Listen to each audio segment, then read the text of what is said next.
We're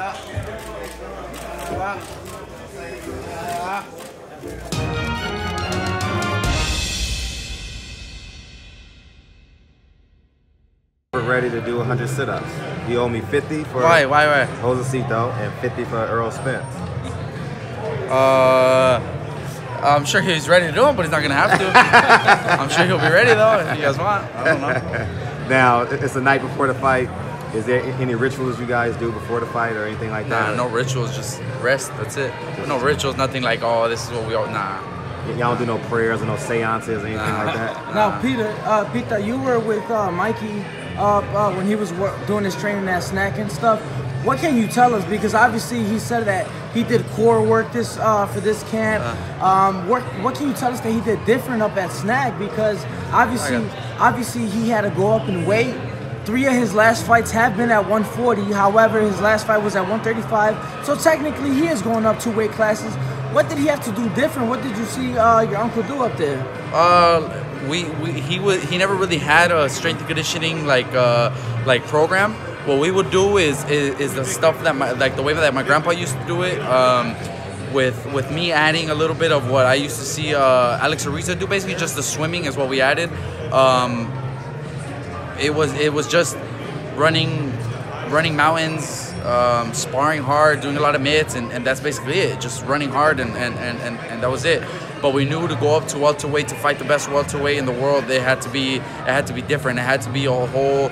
We needed the best Mikey on fight night, and we know that Snack does a great job. My dad's worked with them with Nonito before, and Conte has always sent us all his supplements, and Mikey has always been taking a step. But we knew we needed a little bit extra to get Mikey 100%. So that's why we decided to go up there, and it was a lot of explosive work. It wasn't like they had Mikey lifting weights and getting him strong. Nah, he gained I think like 6-7 pounds. I think Conte said in muscle mass. But the whole time we were out there, it was all working on explosiveness, on speed, agility, stuff like that. So yeah, that's what it was. Now I have to ask. Obviously, for this fight, Mikey going up. Would you say that Mikey is going more for decision? Because he's talked about the knockout. Let's be real. He has talked about the knockout. Yeah. But the betting lines are looking more and more to Mikey's favor. Today, we saw the betting lines. You are getting plus money on Errol Spence for a knockout, which before was like you had to put 300 down to win 100. Now you're getting more than what you're betting. Why is that? What do you think is changing the betting lines? Well, I don't. I mean, Mikey has a lot of supporters. They're out there spending their money betting on Mikey. Yeah, but what is he training or going for? He's training. He trained for whatever it takes to win. If he hurts him early, then obviously he'll do that. If he gets a knockout in the first round, Mikey's ready for everything. If it's a brawl for 12 rounds, Mikey's ready for that. No.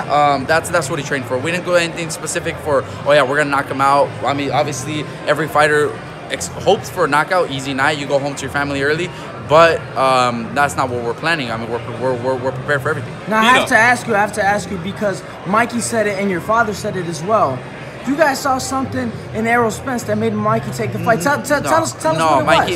Tell us what it was. A lot of people have said that, and everybody wants, what is it that he saw? It wasn't that he saw anything in Errol. It's that he saw Errol as a really good fighter, but he thought to himself, I'm better than him and I can beat him. But it wasn't like, Mikey said that, he saw something specific, he does this wrong. No, Errol's a complete fighter. He's a great fighter, but Mikey just felt, this is the best guy. This is the most feared guy, but I know I'm better than him, so I'm gonna take on that challenge. That's all it was. Pita, question: if win or lose, will Mikey Garcia go down to 135? Nah, he'll stay welterweight. He'll stay welterweight. So he'll vacate the WBC title. Well, I don't know if he's gonna vacate it. What if they offer him?